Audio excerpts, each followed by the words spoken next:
So let me just give you a brief outline of what happened to me. On June 1st, 1985, I was a college professor.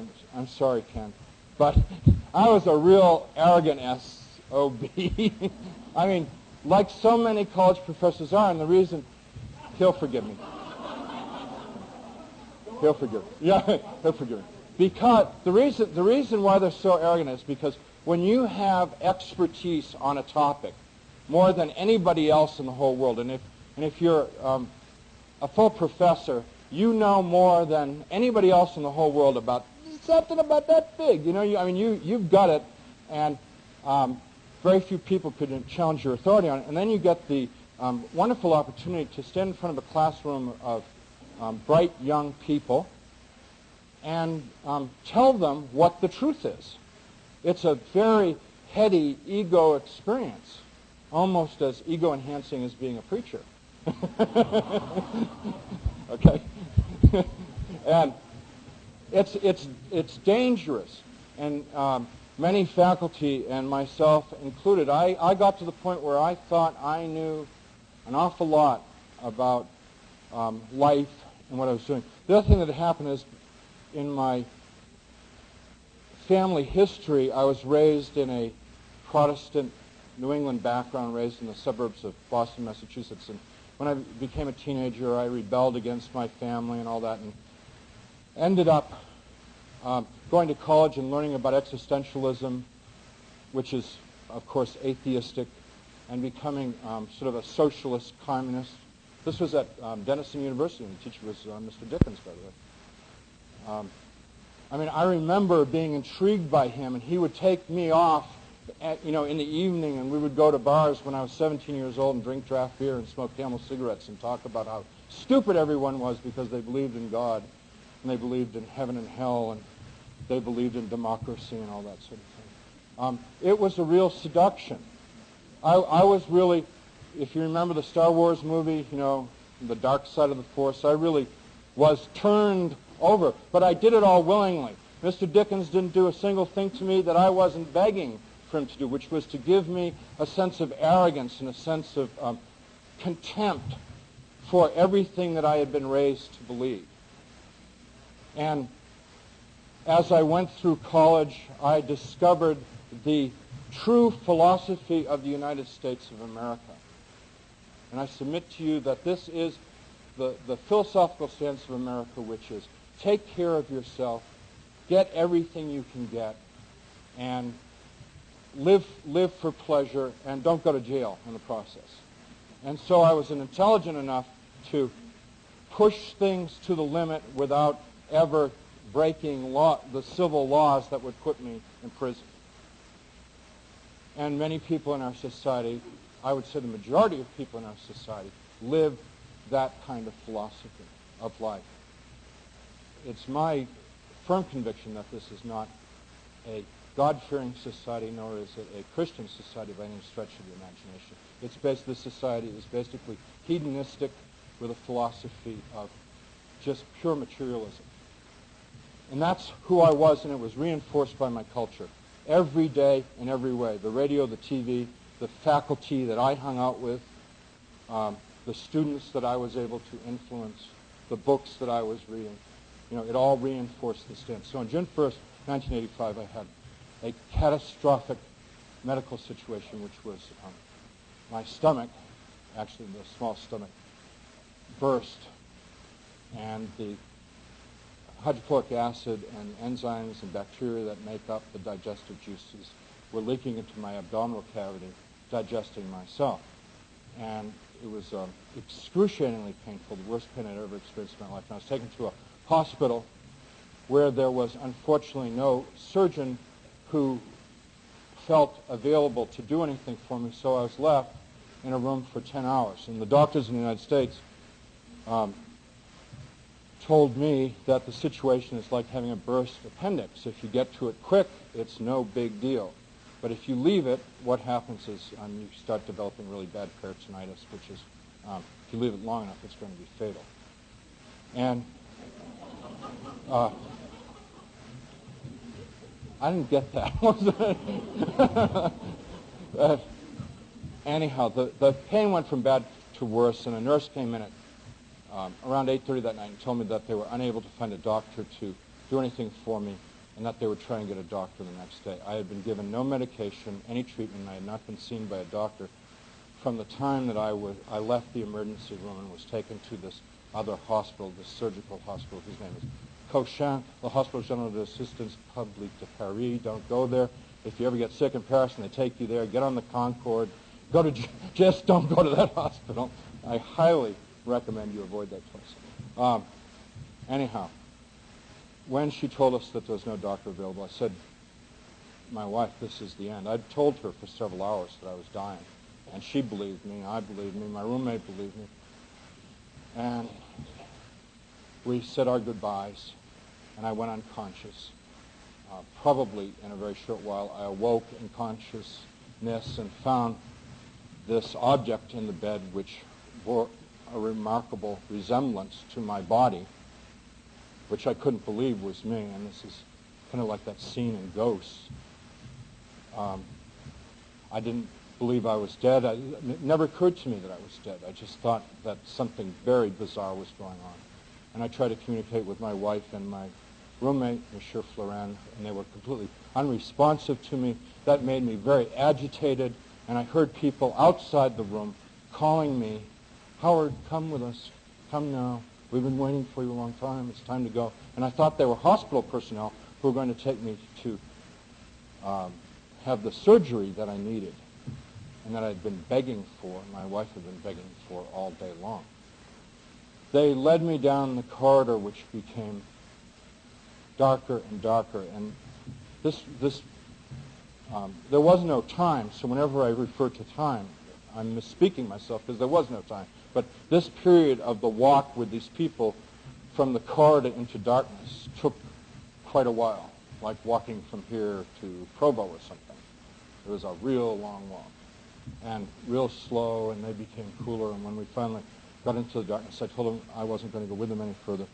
And they started to push and pull at me, and I began to fight back. I was completely whole.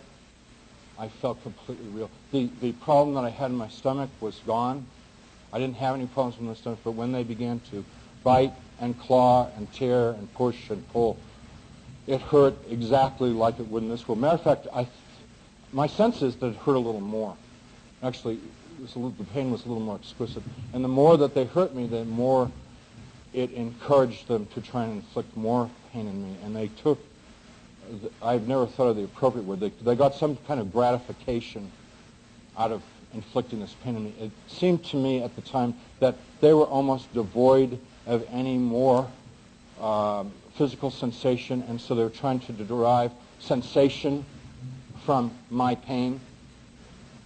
The greater pain was to the cruelty and the humiliation and the consequent defilement of me that was much worse than just being ripped and bitten. And I found myself lying on the floor of that place, and I heard my voice, but it did not come from my throat. In fact, the weirdest thing is it felt like the voice came out of my chest, right here. And it said, pray to God. And I thought, I don't believe in God, dumb idea. And a second time, my voice, recognizing my voice, emanating from what seemed like my chest, said, pray to God. And I thought, I don't know how to pray, even if I wanted to pray. I've forgotten how to pray. And in fact, looking back, it was probably 22 or 23 years since I had said a prayer. And a third time, but slightly more emphatic, voice said, pray to God, and I was wondering what were those things that I had learned, those phrases, those magical incantations when I was young that I said, not really meaning to pray, but trying to remember them.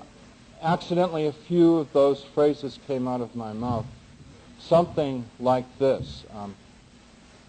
Our Father who art in heaven, for amber waves of grain and purple mountains' majesty, I pledge allegiance. Yea, though I walk through the valley of the shadow of death, forgive us our sins. And and I realize this is coming out all wrong. This isn't, I don't know how to do it. But the interesting thing that was happening to these people, and these are not demons, by the way, and I've tried to emphasize this by saying these people in this darkness, reacted with extreme hostility to the words that I was saying. And they spoke in language that was far more vulgar and obscene than anything I've ever been exposed to in this world. But the message was very simple. There is no God. Nobody can hear you. And if you don't stop praying, we're going to really hurt you. Like what they had done to me. And I didn't tell you, by the way, I didn't tell you what they really did to me. And you don't need to know. Nobody needs to know. And it was like, wow, I can get them back. I can make them angry by mentioning God. So I'm just trying to think of phrases, something that refers to God in it.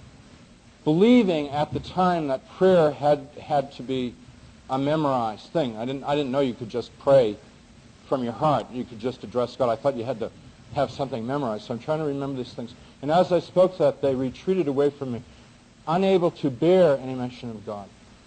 And they retreated into the darkness and left me alone. This is the part of the experience that's completely impossible to talk about, because I was left alone in that darkness for an incalculable amount of time. And in that time, I thought about what had happened to me, what I had done with my life, what it all meant. And in briefest possible terms, this is what I concluded after having months, years, an eternity to think about my life, that my life was a complete waste. I had not been a good son. I had not been a good husband. I had not been a good father. I was a mediocre teacher in a mediocre school in a mediocre universe. Ken's relating. And that my life, I had no joy in my life. I had lived selfishly and manipulatively for my own gain, and what had I accomplished? I had a few fair weather friends, but basically my life seemed to be pretty pathetic. And it occurred to me that I had died in that Paris hospital, and that dimensionally, when I had died, I was no longer visible to my wife or Monsieur Florent anymore, and that these people who inhabited this other dimension that I had gone into when I died came and collected me, and they were the garbage men and women of the universe, and they were taking me down the garbage chute, into the garbage heap, into the sewer of the universe, into the cesspool where I could live with like-minded people for all eternity. And that it was right and just and proper, and I didn't have anything in the world to complain about, because I belonged to them. They were my soulmates, and they belonged to me. And that didn't make me real happy, but I knew that that was the truth, the undeniable truth, that they too had lived selfishly and arrogantly and manipulatively all their lives, never caring more about another person than they cared about themselves, and certainly never giving any thought to there being a God, a supreme being, a higher entity, a higher power, a greater reality. They denied that because their idolatry was self-worship, and that we were akin, we were soulmates. And the reason why I had to say that all that way is because it really is painful to admit that about yourself. I am not proud of that at all. But I'm telling you that because that's just the way it was.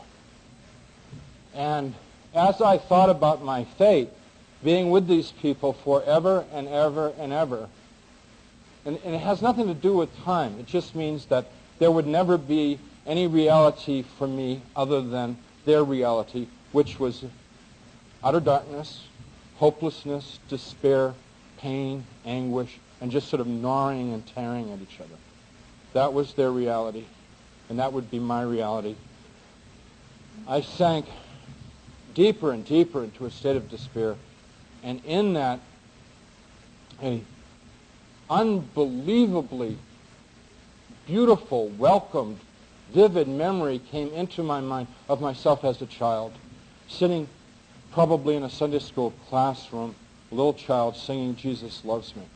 And all as I could remember was, "Jesus loves me, la, la, la, Jesus loves me." Just over and over in my mind. But the important thing about that memory is that I could feel in a very vivid way that there was a time when I was a little person when I believed in something other than me. I believed in something good and whole and wonderful and amazing.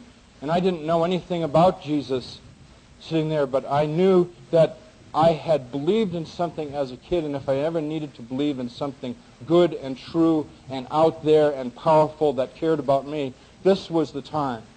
And so like a person drowning on the third time, they say they come up and down 3 times, and this is like, I felt like this was my last chance, and I called out into the darkness with all the strength I could muster, "Jesus, please save me," not having a clue whether there really was a Jesus or whether he was capable of saving me, but hoping with everything that I had that it would be true. And to my complete astonishment, first a tiny light appeared in the darkness, and then this overwhelmingly brilliant light. As Dr. Ritchie said last night, if you took, 10,000 welding lights, it still wouldn't describe the brightness of the light. In this world, that light would just consume everybody in this room. You'd just all be vaporized by the light, but it's not that kind of light. It's the light of love, and instead of vaporizing you, it gives you life, and it gives you love. And that light came upon me, and out of that light came arms which reached down and touched me and gently picked me up, and as I was being picked up, I was being healed and made whole and all. And as I looked at myself, it was such horror because I was just all wounds and gore, and all of that stuff disappeared. And I was picked up and embraced by this man who was within this light. You don't have to ask me later because I can never describe him any better because his brilliance was all I ever saw. But I addressed him as Jesus. He responded as Jesus. And as far as everything I know and everything that I believe is holy and as God is my witness, it was Jesus Christ. And that's the end of that story. And he's my best friend. He is my Savior. He's the one that loves me. He knows me. And when he was there, it was like he knew everything that had ever happened in my life, all those things that I am so ashamed of that I have never told any. I've never told my wife, my mother, my sisters. I'd never tell anyone. He knows it. Doesn't necessarily like it, but he loves me anyways. All the times I blasphemed him, and I'm talking hundreds of times a day, blasphemed him. Really doesn't like that, but he still loves me. And he knows everything about me, and he accepts me just the way I am. It's unbelievable, just unbelievable. So I did the only reasonable thing you can do in a situation like that. I just bawled all over him like a baby, and I snotted on him, and I cried on him, and I throbbed on him, and he rubbed my back, and he was just sort of going there. It was just sort of trying to, like a mother with her child, just trying to give me comfort and love. And he took me out of that place. And as we were moving towards heaven, I want to be real clear, I never got to heaven. We were going towards heaven. And I felt the power of God and the holiness of God and the love of God emanating out of heaven. And I thought to myself, and I have to clean this up, I thought I'm a piece of filthy crud, but I was a little more vulgar than that. I am a piece of filthy rag. I don't belong here. He's made a terrible mistake with me. And with that, we ceased our movement towards heaven. And he spoke to me for the first time, speaking directly into my mind. And he said, "We don't make mistakes." Push your number, we'll call you right back. They called their banker in Iowa City, Iowa, who's just gotten back from a disastrous trip to Paris, France, and had to have money wired over in an emergency, and says, tell Beverly, he to the banker tells Sherwood Nestor, tell Beverly the money will be at such and such a bank in 10 minutes. Okay? Beverly comes, they call her back, tell her, she comes into the room, she says, I've got to leave for a few minutes, I'll be back in a little while, I've got to go get the money. She comes back 2 hours later, she had done an absolutely ridiculous, futile thing. She'd gone by the American Embassy for some help, which of course was completely futile and a waste of time. And she went to the bank, got the money, went to TWA, bought 2 tickets, just like, with cash, bought 2 tickets for the United States for 8 o'clock Monday morning. She comes back to the room, she holds up the 2 tickets. This is exactly what happened. And she says, I've got the 2 tickets, we're going home Monday. And I said, are you crazy? I said, I'm sick. I'm supposed to be here for a month. How am I going to go home Monday? And she said, you just told me a little while ago that we were going home Monday. And I said, oh, that was somebody else. You don't believe anything I ever say. Why did you believe that? You're out of your mind. And she said, do you want me to take the tickets back and get the money? And I said, hang on to the tickets. Don't sell the tickets. Something's happening here. So she says, I don't know what to do. She said, if I bought the tickets now, you want me to get rid of the tickets now, you don't want me to get rid of the tickets. And I said, just hang on to them. So Saturday morning, when the nurse took in the Koshan hospital, the nurse hands you a thermometer and you take your temperature rectally. And I took my temperature. I had that, by that time, using our Fodor's Guide to Paris, had been using the conversion table and been watching my temperature. And I was doing around 104.5 to 104.8 at the time. I was soaked all the time in sweat. They were giving me no medication. And I was doing really badly. So lying in that room on Saturday morning, I said, thanks a lot. We can't afford to pay my mother and father-in-law back, Sherwood Nestor back, $2,000. And you've tricked me. You told me to believe, and I'm never going to get home. So I just want you to know that I don't appreciate it. And I got my little lip sticking out, and I'm sitting there in this room, all alone. The voice goes, believe. Great. The believe thing again. I hate this believe thing. So my wife had dutifully, when she came to visit on Saturday, brought my clothes, my soap, shaving stuff. I've never been bathed or shaved while I've been in this hospital. And I stink. I mean, I reek. It's just like, I'm so ripe, She brought my clothes, my shaving kit, soap, towels. We didn't have towels, of course. Didn't have blankets. And she brings all this stuff. Sunday morning, I wake up. I feel like $1,000,000. I get out of bed. Saturday afternoon, they'd taken the last of the staples out of me. I bathed myself and washed my hair using the sink in the bathroom. And I don't know, this takes a lot of effort, a lot of work. The day before, I couldn't sit up. Now I'm like, hey, singing in the shower, right? I bathed my feet, I bathed my hair, I brushed my teeth, I shaved. I go, I get all cleaned up, my wife shows up. I'm sitting there all pretty and ready to go. We go walking out to the nurse's desk, and the nurses, Mr. Stone, all this stuff, and I'm like, no, you're wrong. I'm not wrong. You're wrong. I'm being released today, and it's your mistake. Get the doctor. So she runs and gets the doctor. This doctor comes and he says, what's going on here? And I said, I'm being released today. Where are my papers? And he says, I'll release you. And he goes, he just wants to get me out of there. So he gets the papers, and he releases me. We go stay at my wife's hotel. The next morning I fly back to the United States.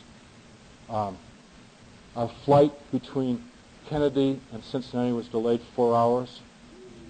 And I'm sitting in Kennedy Airport, and I've been up for like hours and hours and hours. And I knew that I wasn't going to make it. I could feel this really bad sense coming over me. And I said to my wife, I got to go to the bathroom. I was in a wheelchair, so she took me to the door of the bathroom. I went into the bathroom, and I ran cold water over my hands and over my face because I wanted to get the sweat off me so I'd be clean before God, because I didn't want God to see me dirty. And I said, God, I want to go home. Let me go home. I don't want to die in this airport, and I don't want to die in New York City. I just want to go home. And so I came into that bathroom, and I said, I'm going to make it.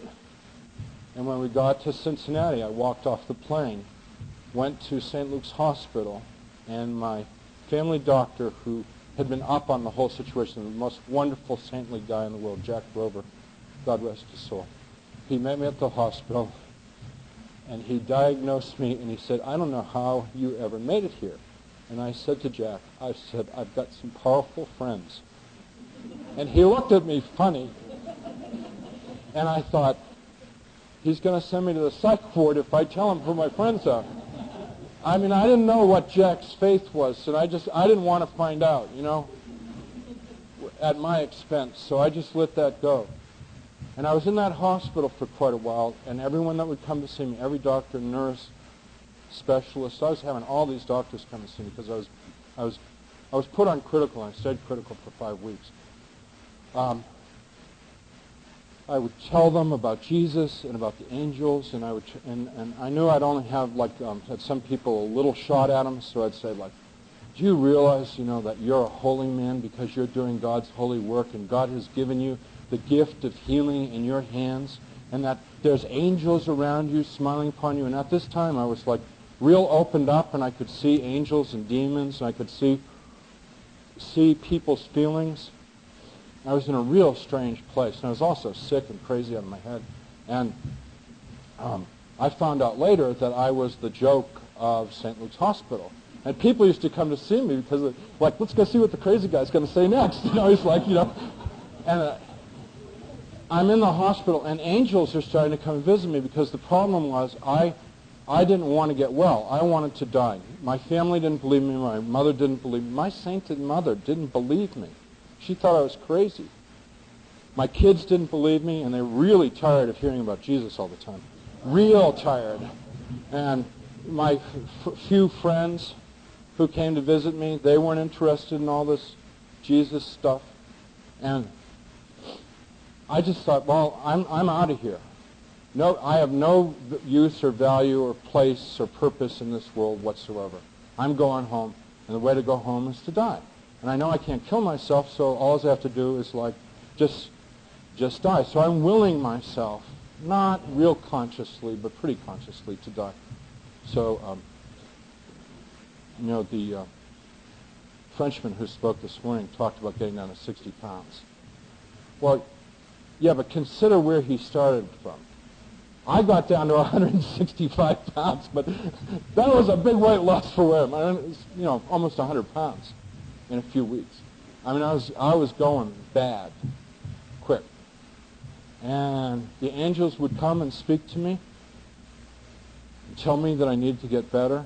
And I'd tell them, I just want to go home, I want to be with them. And when I'm saying the angels came, I'm talking about I would be conscious and awake, and there would be like an angel in the room, filling up the whole room. The thing I always hated, they never hang around for anybody to come in and see him. And like a nurse would come in and say, you're not going to believe it, there was an angel in here just a few minutes ago, and we'd been talking for half an hour. And they'd go, that's nice, Mr. Storm.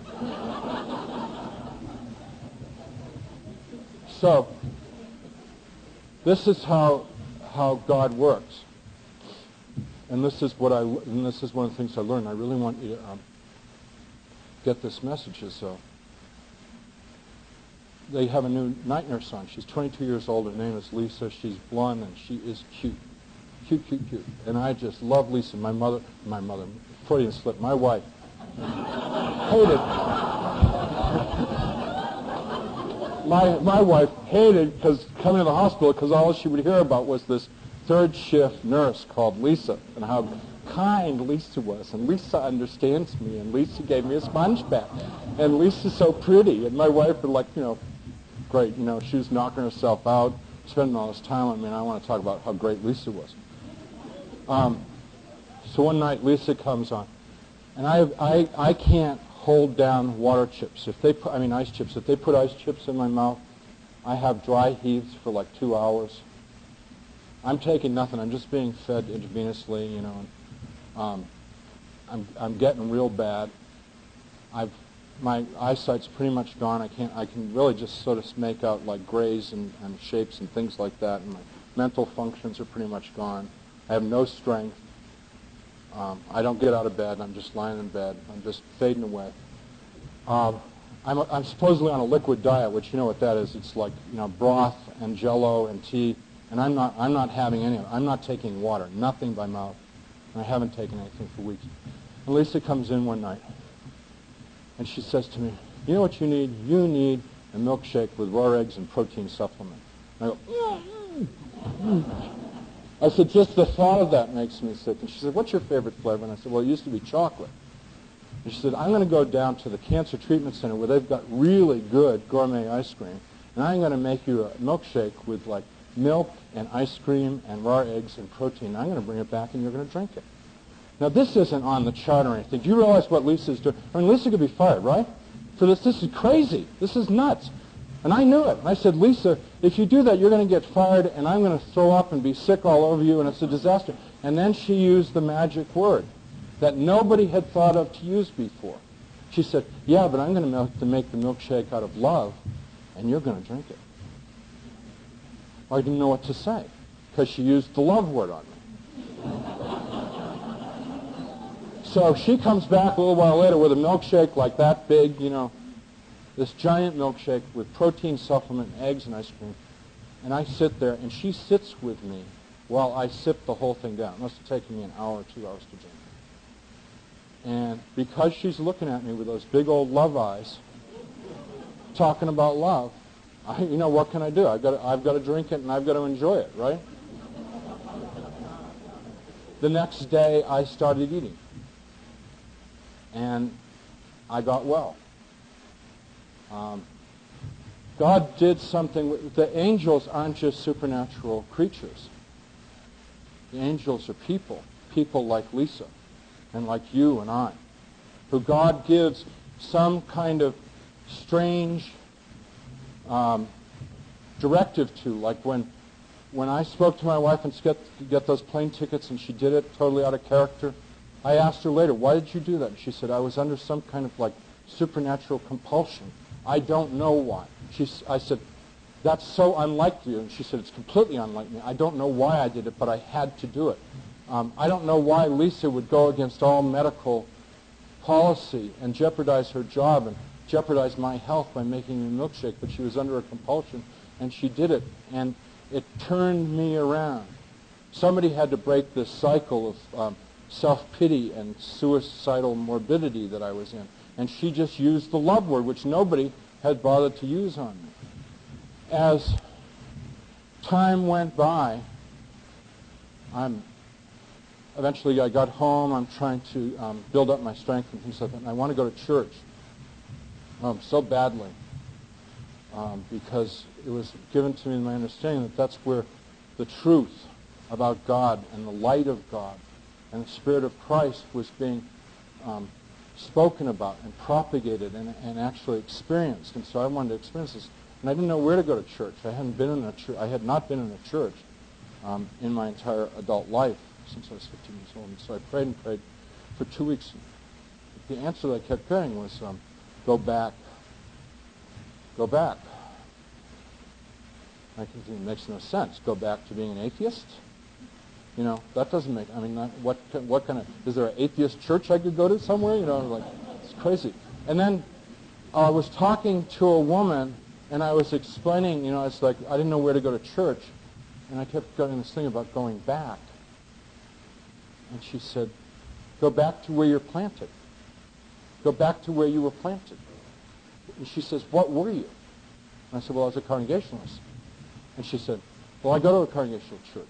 And I said, "Well, what's the name of it?" And she told me, Christ Church. And so when my wife came home, I said, "Do you know a Christ Church?" And she said, "Yeah, it's like, 3/4 of a mile from here.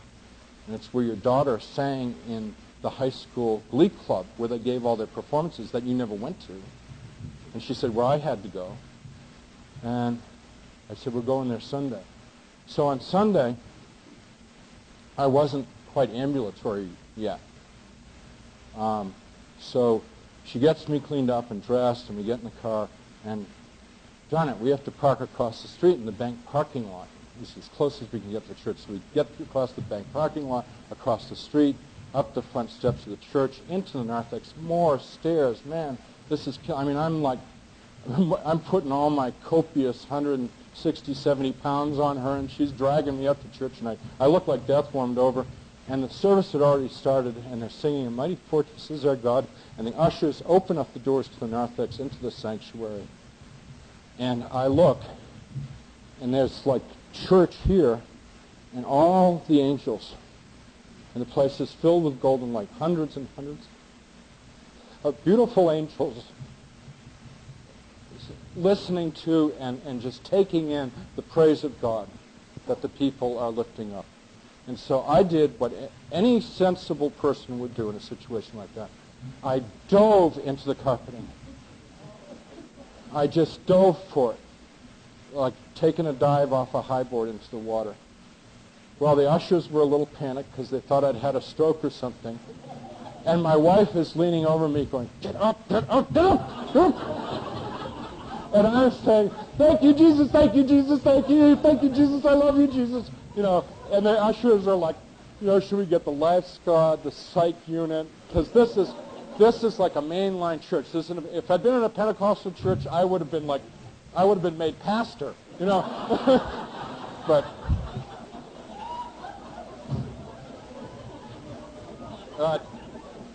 so they get me into a pew, and I'm just crying my heart out because, like, I know that the closest I am ever going to get to heaven in this world is in a worshiping congregation.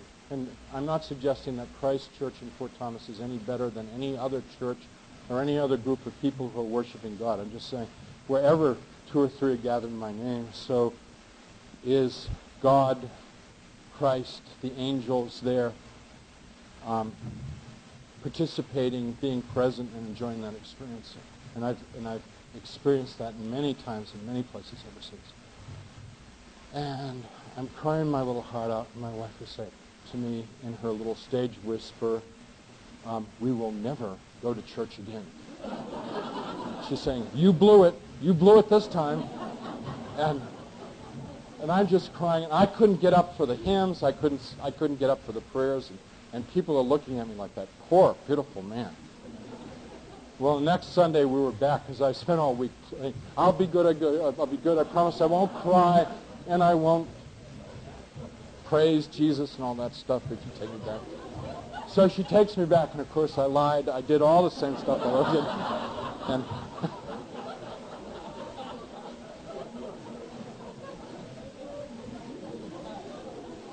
And they sort of kept us in the back right section for the undesirable people in the pews.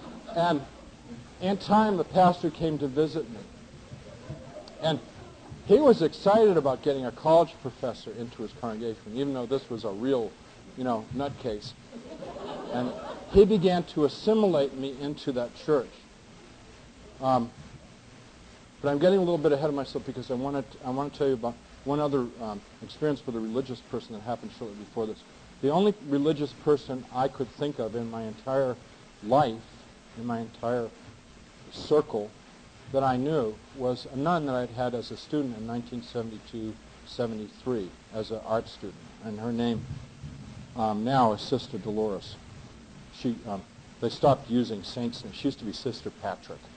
Yeah, she hated it. So now Sister Dolores had sent me at Christmas time, birthday, Easter, weird cryptic cards saying like weird, bizarre things like, "I'm praying for you, God loves you," And I'm like, get these cards, and it's like, ew, Sister Dolores sent me another one of her, like somehow I would be tainted, with her. So anyways, but she and I had kept in contact in some phone calls, and I had done some art lectures for her American history classes at the school that she taught at. And so I thought, well, I'll call up Sister Dolores and tell her what happened to me.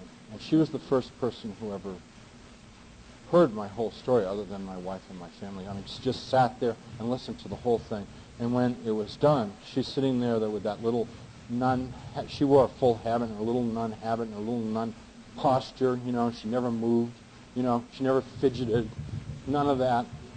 And she's just looking at me with those little nun eyes. And I said, "Sister, do you believe me?"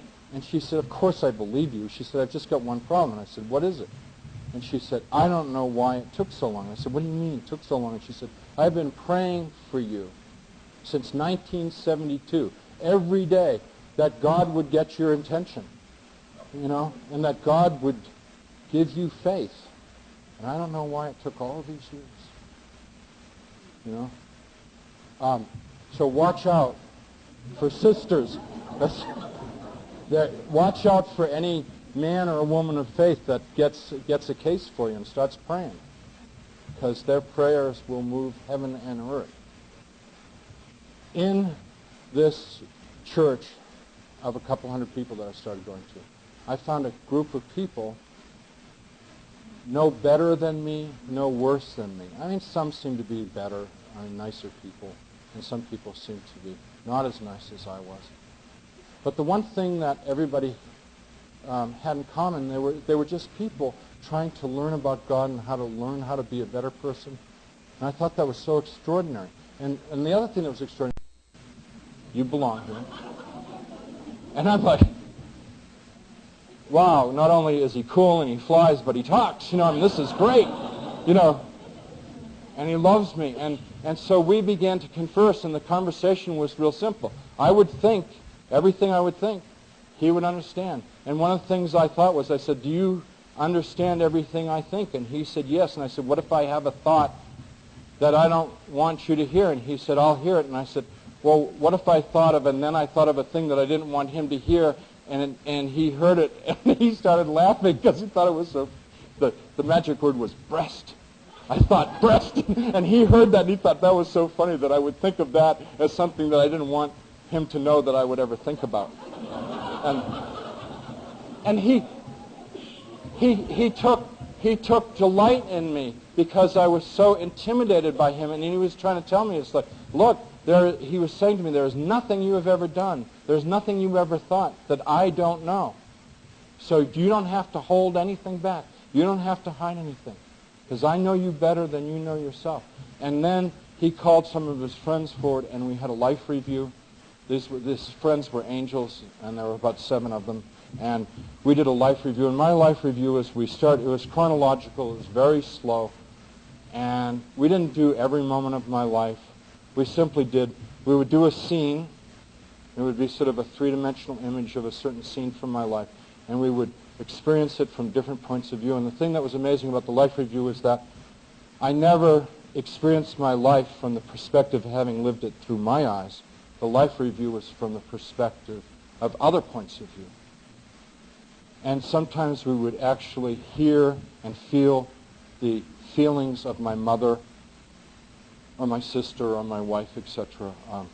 Sometimes we would even see the consequences down the road or the things that built up to it. Like, for example, I always thought my father was an insensitive, cruel man. And I would see how he had worked 12 hours a day as a salesman. Just, what he did for a living? Just rejection after rejection after rejection. Death of a salesman, Willie Loman. That was my dad. He lived in a world where he would make, 12 or 20 calls in a day and be lucky if he got 1 or 2 sales a week. He'd come home spent, burnt out, angry. And because he was in that kind of a mood, I would reject him. And I would turn away from him and reject his need for my love. And then he would respond with, scolding me or putting me down. And so that would confirm my feelings about him. And I saw how I had participated in the family dynamics. And I had always thought that I was the victim, of a bad father. And I found out that my father was the victim of a bad son. It was a shocker. It was a real shocker. In my whole life, there wasn't really situations where I could blame people. As we went through my life, I'd say, "Hey, wait a minute, go back there. I got put on the football team. I was a sophomore, and I was reserve football team, but I started in the Westfield game, You didn't show that. And they said, well, that wasn't really important. What we want you to see is some incident with your sister, some incident with your mother, with a friend, some act of compassion or lack of compassion. As my life review went on, it became clear that the only thing they were interested in was whether I treated other people with compassion or not. And as my life went on, what I saw was I became increasingly more sophisticated in being manipulative and self-centered. And it hurt terribly to see that. And it hurt even worse because here was my new best friend that I was ever going to have in the whole universe, and all he wanted was for me to do a few friendly acts of kindness, and instead I turned my back towards people. And it was killing him. I could feel his pain. He was so disappointed, and the angels were so disappointed, and they also let me know that they were in fact conduits of God's feelings, and God was disappointed because God had created me to perform a few simple tasks in my life, and I had rejected them. To love my family, to be a good person, a God-fearing person, and I had rejected all that. That's all God wanted me to do, was to learn about love, and had given me a few people to interact with in the whole universe, to receive love and to give love. And I had rejected the assignment and the learning opportunity for the sake of fame and fortune in this world, which is a total joke. It was unbearable. And I begged them to stop showing me my life. And many times I said, I can't take any more of this. I can't take any more of it. And they said, you have to see it. You have to see it.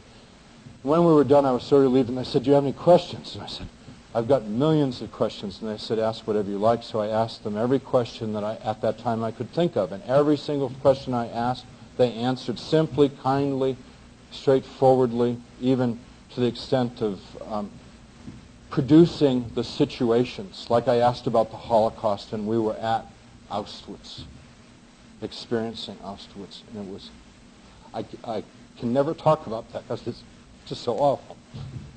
I asked them, when I started to get the point, I better be careful what I ask because they're going to show me, if I asked them, I asked them about the future if, the world keeps going the way it's going, and they showed me that, and that was awful. And I said, what could it be like if we changed our ways? And they showed me a beautiful future, etc. I asked them personal questions. I asked them biblical questions. I asked Jesus lots of questions about himself and what he had done and what he hadn't done. And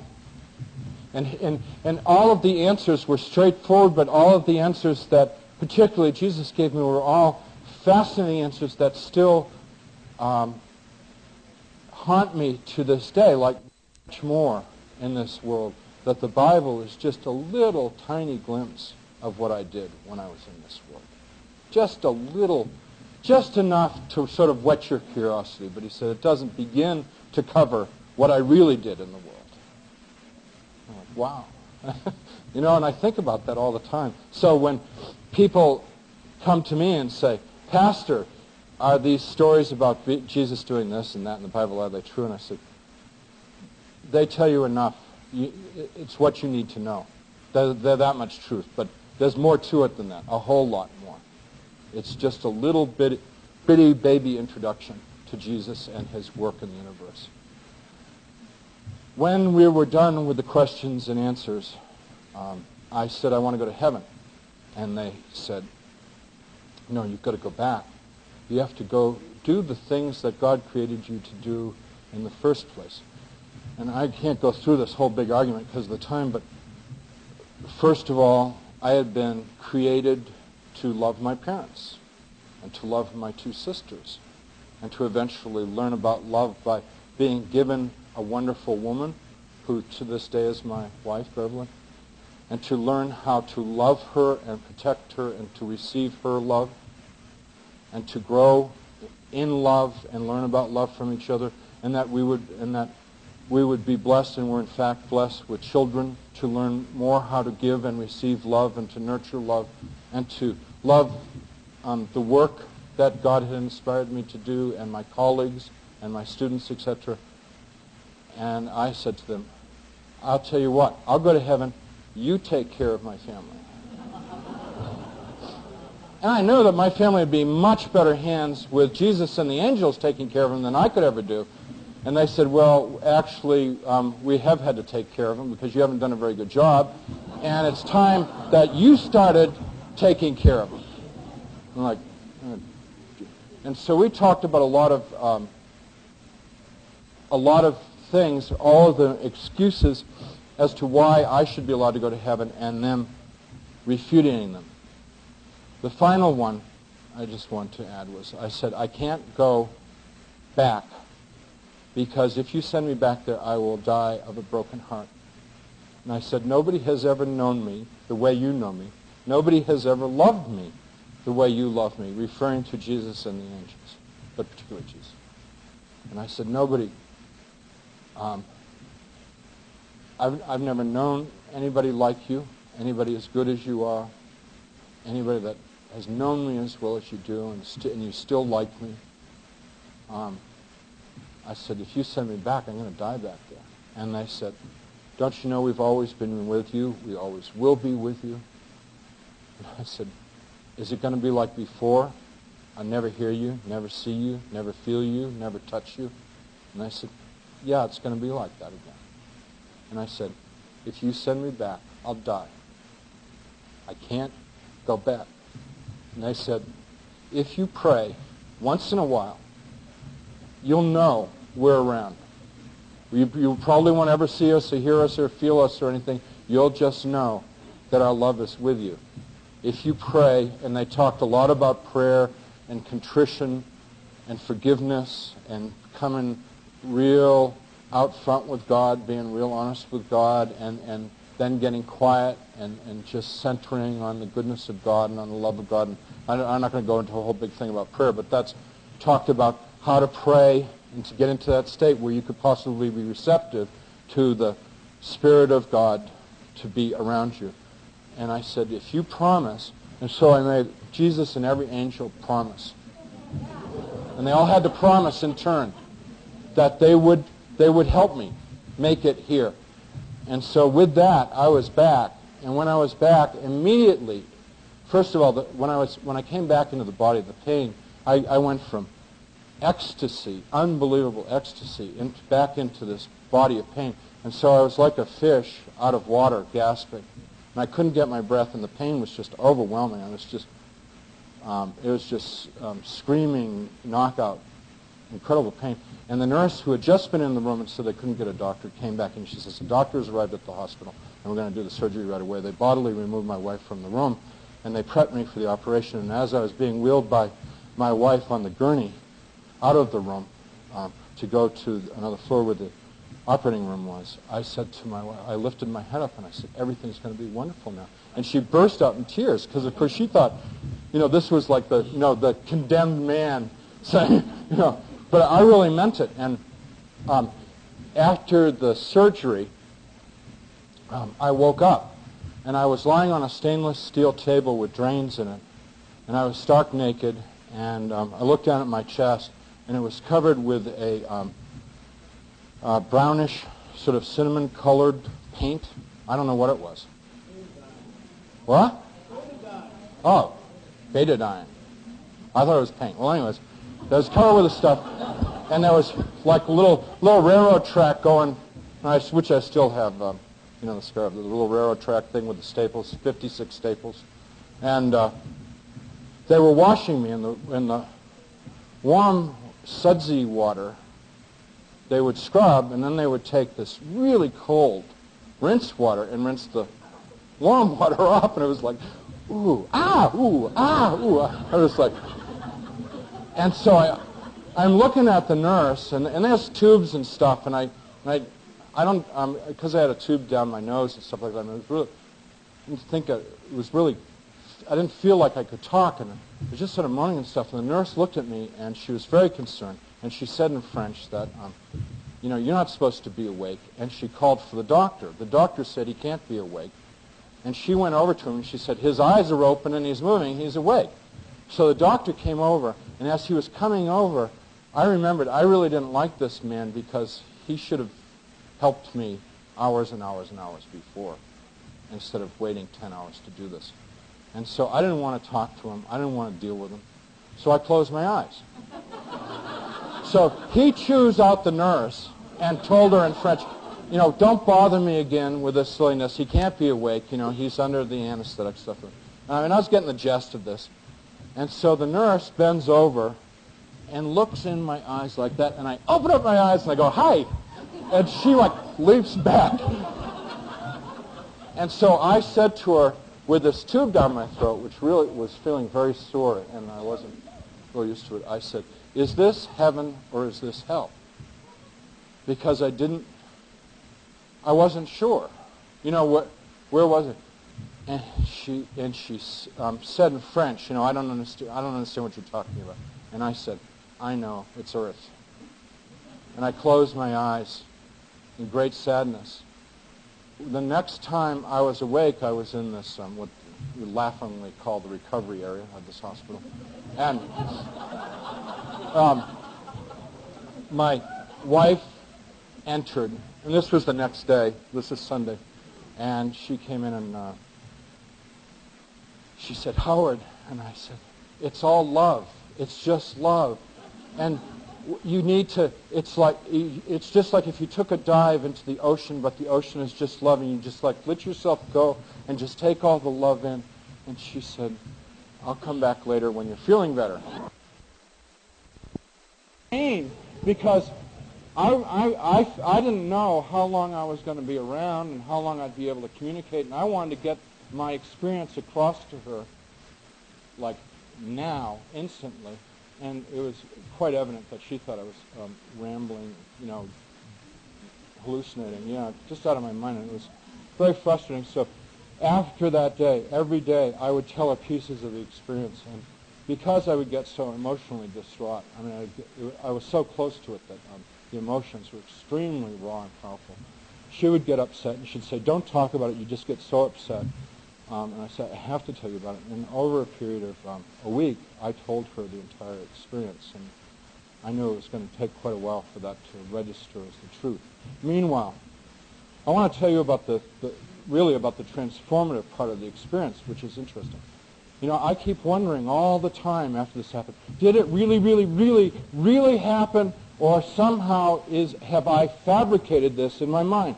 I know in my heart that the most important, most significant, the clearest insight into what is true and real has happened to me, and I also know that nobody's going to believe it. I wonder, did it really, really happen, or somehow have I manufactured, fabricated, confabulated, whatever you want to call it? Is it a function of my brain? Did I really go these places and see these things and experience these? How will I ever know? On Tuesday, I was brought up to the room. Monsieur Florent was taken for tests around 11 o'clock out of the room, and I was left alone. I was wide awake. This was shortly after 11. The sun was streaming in the window, no curtains. And I'm lying there, and I hear a voice, clear as a bell, and it said, you can't get well in this hospital. You have to go back to America. Go home Monday. So I looked, I lift my head up, I look around the room, there's nobody there. So I said, great, now I'm hearing voices. And the voice said, believe. And when it said believe, it's just like, ooh, oh, sorry, I didn't mean to do that. Well, it was like that too. It was it was like a heart thrust, it's like believe. I knew. So I go, oh great, now I've got to believe. So my wife showed up at 2 o'clock. My wife is a wonderful person, and she is a very successful attorney. If any of you watch Law and Order, you know the new woman character they have on Law and Order? That's my wife. She's very, very verbally assertive and aggressive. She's got the most incredible mind I've ever known. I worship this woman. but I would never want to go up against her. She said, my wife said to me, if you ever leave me, you will have nothing. You won't even have your shoes. And I'm like, you know, and I'm like, and I believe her. I mean, and so she comes in the room 2 o'clock in the afternoon, which was the beginning of the visiting period at Cochin Hospital. And I'm going to give you verbatim exactly what transpired. I said to her, go get plane tickets because I have to go home Monday. Now, I'm scheduled to be in this hospital for a month. I've just had, like, major abdominal surgery. And I'm doing really badly, by the way. I find out a few days later that I got double pneumonia, collapsed lung, extreme peritonitis, and possibly, I was diagnosed as having non-A and non-B hepatitis, but I don't think I have hepatitis C because I'm still alive, so I don't know. Anyhow, I had no liver function. Dr. Ritchie, my SGOTs and SGATs were like 2 and 3 and 4,000. My bilirubin was like, went up to like 380. I mean, I was having no liver function, you know, I was like in bad shape. And I told my wife, get plane tickets, we got to go home Monday. She says, okay, dear. She walks out into the hall, goes to the pay phone that's in the hall with a couple of francs, places a collect call to Iowa City, Iowa, to her mom and dad, and said, nobody ever asked for my curriculum vitae. No one ever wanted to see my publication record, you know, to see whether I could be, you know, get on tenure track into the church or not. You know, it's like, they just, oh, hi, welcome, have a hymnal, you know, want to be part of a Bible study class? I'm like, these people just accept me. They don't know about me. They don't know that I was the most foul-mouthed, God-bashing guy at the university. They don't know that. I did find that they actually did know that, but it wasn't of interest to them. They didn't care. They were just happy to have me there. So they accepted me not for what I could do for them or who I was or the fact that I had degrees from the University of California, Berkeley. That didn't mean anything to them. All it meant was I was there and I was on that path, on that spiritual quest that they were on. And they assimilated me into the church, which is a very important part of any community, is to assimilate new people into it. And they loved me. And I graduated in time from things like helping paint the nursery into being a Sunday school teacher. And eventually I was admitted into a lay ministry program. And eventually from the lay ministry program in 1988, sitting in the living room, I turned to my wife and I said, you know, I still want to go to seminary. I know you want to go to seminary. I know you want to go to seminary. Why did I had to work my way through college, and my wife worked, and I got 3 degrees, BFA, MA, MFA. That was a 7-year process of waiting on tables for both of us out in California. And I was tenured after 3 years and made a full professor in about 8 years. And well, you know, I was a department chair and all that stuff. So, you know, my career at the university was doing really well. When you become a chair, then you start making some real money, right? Well, anyways, I was making the serious bucks at NKU, and she's going, why in the world would you want to give this up so you can be a pastor of a church? And I said, because I need to give all of my time and attention in the service of God. And she said, well, if you keep your job, you can go to seminary at night and see how you like it. So that's what I did for a couple of years. And in my last year at seminary,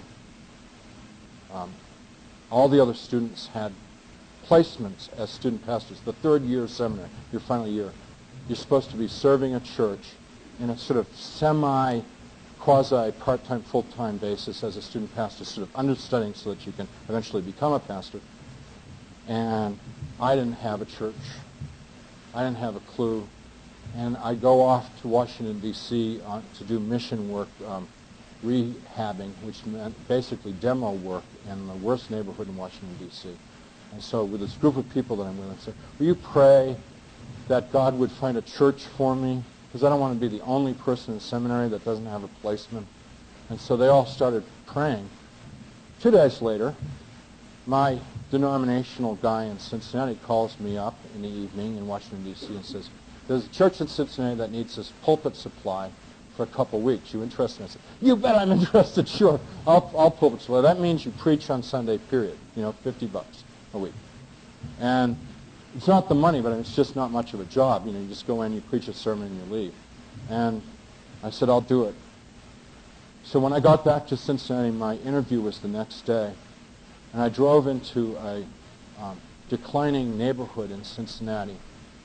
And as I pulled into the parking lot, I said to God, I don't want this church. Why are you making me come here? And the people were looking out the window of their student supply pastor driving up, and they said to each other, this committee of 6 people, there's our new pastor. After they interviewed me, they took me into the sanctuary, and I went up into the pulpit, and I put my hands on the pulpit and went, okay. I mean, this was between me and God. They didn't hear this. And I said, okay, God, I'll do it. If this is what you want from me, this is where I'll be. And that's where I've been ever since. They began to conspire to make me their pastor from the day that they saw me. And they didn't even particularly like me or anything. It was just God had laid it on their hearts that this was the guy. They were taking a big chance on me because here's this art professor, in his 40s who has never served the church, and they're ready to hire me. And I'm taking this declining church in a declining neighborhood. There were about 70 people coming to church there and no children. So my first Sunday, one of the things that I love to do is a children's lessons in the early part of the service. So I call for the children, will the children please come forward? And like one kid comes up. So I do a nice little children's lesson with one kid, and the next Sunday I got 2 kids, and then a few weeks later I got 3 kids, and then I have 4 kids. Now I average 20, 30, 35 kids a Sunday. The church has doubled in size. I'm going to start a program now to double the size of the church again, but the important thing, the church is never going to be spectacular. It's a little Protestant church in a bad part of Cincinnati, Ohio. The important thing is that in this community called a church, and what it is, community with unity, coming together in unity, and the unity is to love God. The first thing we do is to love God, right? And then to serve the world as Christ served the world. So that's our purpose statement, is to love God and share Christ's love with all people. That's the purpose statement of our church that we develop. And that's what we try and do. And sometimes we fight, and sometimes we get along. Like, thank you. I want to do it my way. God has given us this special ability to make choice. What you have been given, there's a word for it, and it's called freedom of choice. And you know what that freedom of choice allows you to do when you go to heaven? It allows you to participate in the creation with God. Because God has freedom of choice, and God has given each of us, not only in the divine image and likeness, meaning that we have creative capabilities, we have rational capabilities, we have compassionate capabilities, we have the capacity to say yes and no, I will and I won't. But we're here because God doesn't want our submission. He wants our love. God wants me to say, I'm going to do it not because I'm afraid of the consequences, or you won't like me if I do it. God wants me to say yes because I love God so much that I'll just do anything to please God. And as I grow in my love for God, I realize that the greatest way that I can please God is to be like God was when he was with us, to be like Christ. And so everything that is came from Spirit. And this material world is a fabrication of God in heaven out of Spirit. We have been put into this material world so that we can better participate with God in the spiritual running and harmonizing of the spiritual and material multiple creations, not just this universe, but all of the other dimensions. So the lesson here is to love. That's the will of God. And how you are supposed to love is the simplest thing in the world, and this is what they told me, and this is what I am learning every day how to do, and that is to love the person that you're with, whoever they are. If it's a parking lot attendant, if it's your mother-in-law, if it's your daughter who's off doing her own thing and treats you with contempt, if it's the people that you work with, your job is to love them. Just them. And love them with everything you've got. And that means to love them means to respond to them in appropriate, loving ways. And what are those ways? The ways that Jesus would have loved them. And Jesus had a lot of ways to love people. And if you read the scriptures, some people, he said, change your ways. Some of his love was real tough, harsh love, and some of his love was very gentle and healing. When you read about Jesus' life, you begin to learn that there's a whole variety of ways to love. But Jesus loved the people he was with, and he showed his disciples how to do that love. They showed other people, and the people that they showed, who they showed, are trying to show me in my church. So we are in a direct link with Jesus and the apostles, being part of that Christian tradition. And we are guided by the Spirit of Christ that is within each of us and is somehow enhanced and magnified when we gather together into community. Can I tell you one more story? I really want to tell you this story, and I'm out of time now. A few years ago, I went on a 8-day silent retreat at a Jesuit place. Now, when you go to a Jesuit place, you're really serious about making a change in your life, right? Because Jesuits are hardcore people. I love St. Ignatius Loyola. If you ever read a book, read his spiritual direction book, because it will give you such insight on how to discern the Spirit of Christ as opposed to the Spirit of Satan. Anyways, I'm at this retreat, and I've spent 7 days in silence, praying all the time, reading the Bible, reading inspirational literature, being really good. No contact with my wife or anybody, no phone calls. And I felt like I've got nothing out of this retreat. I just feel like it's been a complete waste. I mean, it's like, God, how about just a little tinkle on the phone? Just give me some goosebumps in my spine, and I'll go home happy. I have got nothing. I mean, this retreat is a dry washout, and I'm sure all of you know what a spiritual dryness is. It's just where you feel like, God, I thought we were friends,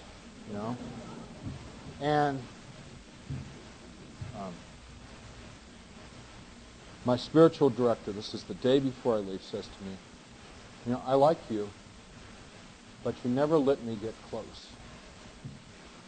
You never, whenever I try and get close to you, you back off. And I said, of course I back off. I'm a professional. That's what professional people do. Professional people keep a professional distance, and I'm keeping my distance from you because I can't handle all your problems. And she said, that's exactly what I mean. That. And I said, well, I'm sorry you feel that way. Goodbye. Let's continue this tape. Therefore. And I need my professional distance from these people, or they will consume me with their problems.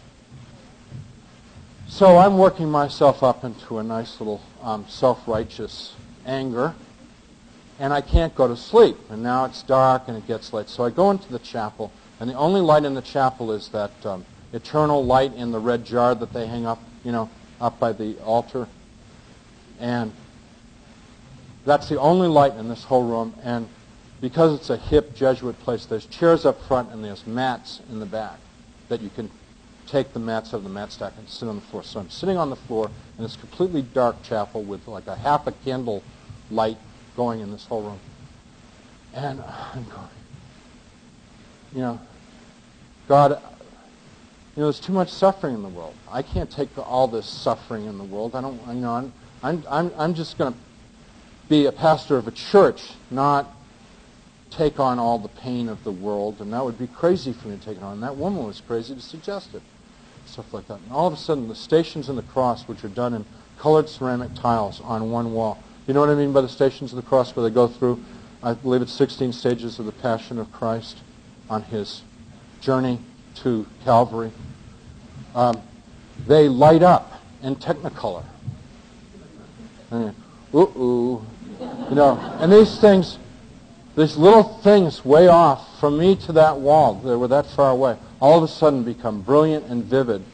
And what do I see? I see Jesus being kicked. I see him being punched. I see him being scourged. I see him being tripped.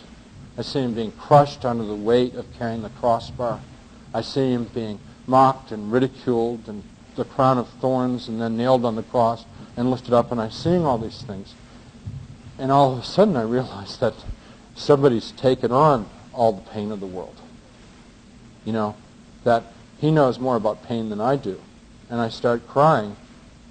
And as I'm crying, I feel someone standing in front of me. And I look up. And there's Jesus, just the way he looks in the pictures. The regular, the kind of Jesus that you would imagine he would look like kind of Jesus. And he's standing in front of me. And I'm crying, kneeling on this mat in front of him. And I said, I can't take the pain of the world. And he said, I know. I already have. He said, whatever you can't handle, give to me, and I'll carry it for you.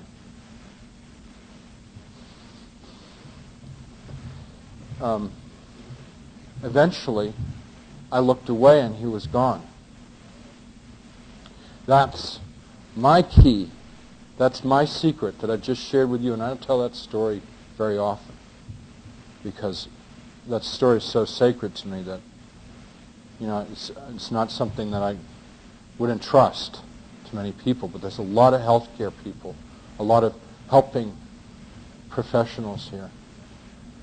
And what I'm suggesting to you is that God, Christ, wants you to take on other people's pain, wants you to help other people, wants you to love them. But he also knows how weak and frail we are, and he's saying, you take it, you give it to me. So, when my father was dying last December, I went down to the Trappist Monastery, Gethsemane, Kentucky, which is several hours from where I live, and I went up on a mountaintop in a snow-covered field in December to a statue of Jesus, and I said, Jesus, my dad's dying. There's nothing I can do. It's breaking my heart. It's breaking my mother's heart. And I don't know what to do. And as I lay before the statue of Jesus all crumpled up, he said to me, give me your dad. And so this is one of the hardest things I've ever done in my life. I said, okay, my dad is yours now. He's no longer mine. I give him over to you. And with that, all of my pain and sorrow and suffering just went away. And my father died a few days later.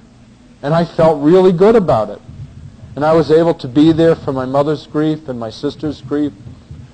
And I helped my mother out because I was like, my dad was with Jesus. My dad was with God. He's okay. He's fine. I gave over what I couldn't bear, what I couldn't handle. And that's the key. That's the secret. My wife says to me, I don't know how you do it. You have so many sick and suffering in your church. And I go, I don't do it. Jesus does it. That's the whole secret, and that's what I'm asking you all to consider doing. Give it to him. He wants all your pain. He wants your sorrow. He wants your grief. He wants your hurt. He wants your guilt. He wants all the ugliness that you've done in your life. He wants it all, and he will take it and carry it for you so that you can be the Christ-like child of God that God created you to be. Thanks very much.